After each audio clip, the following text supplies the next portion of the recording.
Dövlət Universitetinin nəzdində Naxçıvan Dövlət Texniki Kollecinin tarix müəllimi Hüseynova Aytən bu gün sizlərə multikulturalizmə giriş fənnindən Heydər Əliyev və Azərbaycanda multikulturalizm siyasətinin formalaşması adlı mövzunu izah edəcəyəm və burada önəmli nüanslara diqqət edəcəyik. Gəlin görək hələ Heydər Əliyevin multikulturalizm siyasətinin formalaşmasında rolu nədən ibarət olmuşdu? İlk olaraq bu mövzuya diqqət yetirməzdən qabaq multikulturalizmin nə olduğunu və dünyada necə yayıldığına diqqət yetirək. Multikulturalizm çox mədəniyyətlilik deməkdir. 1960-cı ildə Kanadada meydana gəlmişdir. 1970-ci ildə isə termin kimi dünya dövlətlərinə yayılmışdır. Yəni, irqindən, dilindən, dinindən, cinsindən, qulluq mövqeyindən asılı olmayaraq hamının bərabərlik ideyalarını ön plana çəkmişdir. Azərbaycançılıq ideyalarının, Azərbaycançılıq məfkurəsinin banisi hesab edilən Ulu Öndər Heydər Əliyev eyni zamanda multikulturalizm siyasətinin formalaşmasında mühüm addımlar atmışdır.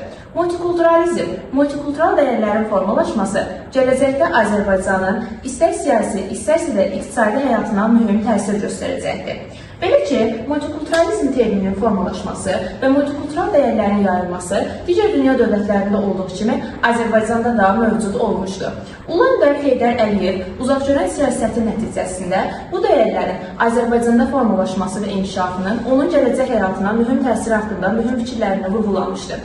Eyni zamanda 1994-cü ildə İstanbulda Sülh və Səbr adlı beynəlxalq dini konfrans keçirilmişdir. Həmin dini konfransda multikulturalizm, tolerantlıq, etnik qruplar, azlıqların müdafiəsi haqqında mühüm nüanslara diqqət yetirilmişdir. Eyni zamanda Ulu Öndərin burada çıxışı hamı tərəfindən alqışla qarşılanmışdı. O demişdi ki, Azərbaycan vətəndaşları istər dini, istər irqi, istər etnik mənsubiyyətindən asılı olmayaraq digər dünya dövlətləri, digər dünya xalqlarına da tolerantlıq göstərirlər və onların hər birinin bərabərlik ideyaları, bərabərçilik konsepsiyasının formalaşması da ön plana gətirilmişdir.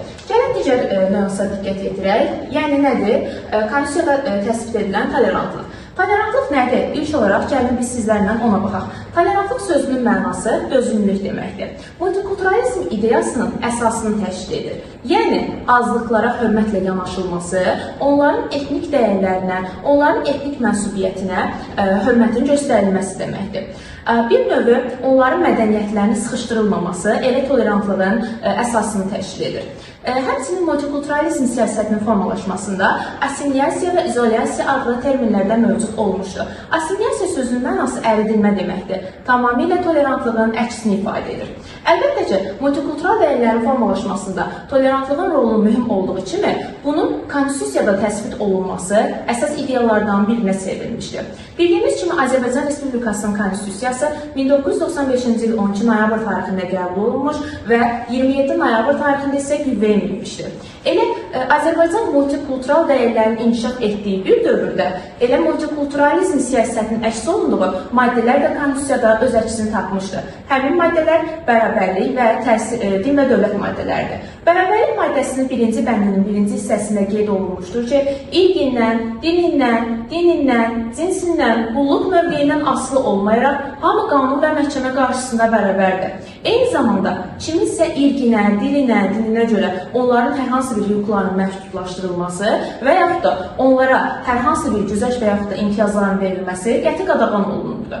Din və dövlət maddəsində isə qeyd olunurdu ki, dövlət təhsil sistemi dini yox, dünyəvi xarakter daşıyır. Məsələn, bu baxımdan multikulturalizm ideyalarının əks olunduğu maddələr də Azərbaycan Respublikasının konstitusiyasının əsasını təşkil edirdi. Multikultural dəyərlərin formalaşmasının siyasətin modeli Heydər Əliyevin apardığı siyasətin əsas ideyalarından birinə çevrilmişdir. Eyni zamanda assimilyasiya və izolyasiya kimi digər modellərin üstün olduğu bu dünyada multikultural dəyərlərin formalaşmasını məhz Ulu Öndər Heydər Əliyevin özü təşkil etmişdir. Ulu Öndər Heydər Əliyevin siyasətinin davamçısı müasir dövrdə Azərbaycan Respublikasının Silahlı Qüvvələrinin Ali Baş Komandanı Cənab Prezident İlham Əliyevdir. Bildiyimiz kimi, dünya dövlətlərinin eyni zamanda beynəlxalq arenada Azərbaycanın tanınması Azərbaycanın istər iqtisadi, istərsə də siyasi xəttinin əsasını təşkil edirdi. Qeyd etmək lazımdır ki, məhz Ulu Öndər Heydər Əliyevin dövründən Azərbaycan beynəlxalq təşkilatlara üzv olması və müasir dövrdə bu ənənənin davam etdirilməsi Azərbaycanın atdığı uğurlu addımlardan biri hesab olunur. Bildiyiniz kimi, Azərbaycan dünya dövlətləri arasında tanınır. Eyni zamanda 1991-ci ildə İslam Konfransı Təşkilatına, 1993-cü ildə Birləşmiş Millətlər Təşkilatına, yəni BMT-yə, hansı ki, dünya dövlətlərinin yarısından çoxu bu təşkilata üzvdür. 1993-cü ildə Müstəqil Dövlətlər Birliyinə, 1994-cü ildə ATƏM-ə, eyni zamanda 1997-ci ildə CÜAM Təşkilatına. Qeyd etmək lazımdır ki, CÜAM Təşkilatı iqtisadi təşkilatdır və bu təşkilat Ulu Öndər Heydər Əliyevin başçılığı altında yaradılmışdır. 2001-ci ildə isə Avropa Şurasına üzv olunmuşdur. Avropa Şurasına Azərbaycan üzv olaraq qəbul edilməsi Azərbaycan tarixinin ən böyük addımlarından biri hesab olunurdu. Bundan əlavə, Ulu Öndər Heydər Əliyevin siyasi xəttinin davamçısı kimi Cənab Prezident İlham Əliyev Azərbaycanın dünya təşkilatlarına daxil olması və onun beynəlxalq arenada tanınmasını qarşısına məqsəd olaraq qoymuşdur. Müasir dövrdə Azərbaycanın üzv olduğu təşkilatlar dünya dövlətləri və beynəlxalq arenada tanınan təşkilatlardandır. 2024-cü ilin dekabr ayında Azərbaycanın D8 təşkilatına üzv olaraq qəbul edilmişdir. Həmin təşkilat istər iqtisadi, istərsə də siyasi cəhətdən inkişaf etdirilmiş, eyni zamanda burada daxil olan dövlətlər də öz ideyalarına və amallarına görə seçilən dövlətlər olmuşdur.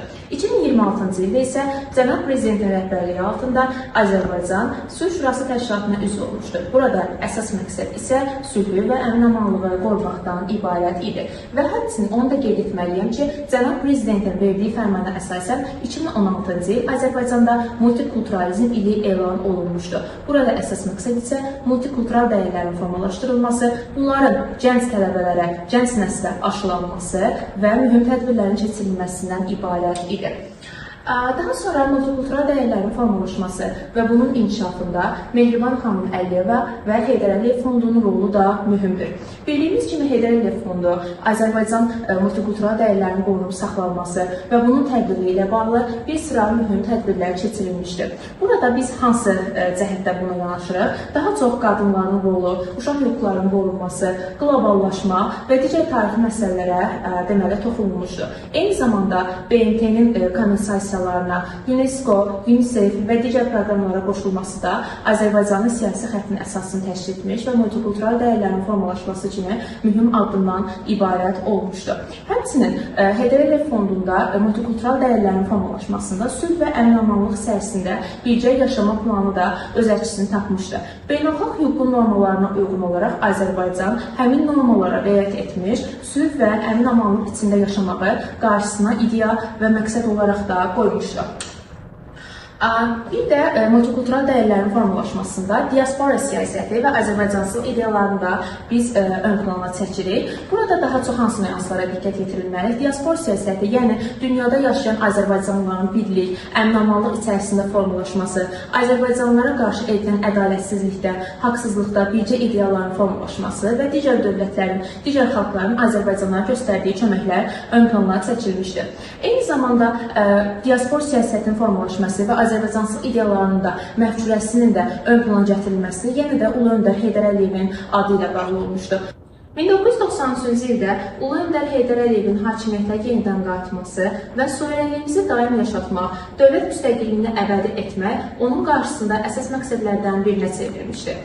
Ümumiyyətlə, istər Azərbaycanda, istərsə də digər xarici dövlətlərdə yaşayan Azərbaycanlıları əsas məqsədə, əsas qayəyə birlik olmağa səslənmişdir.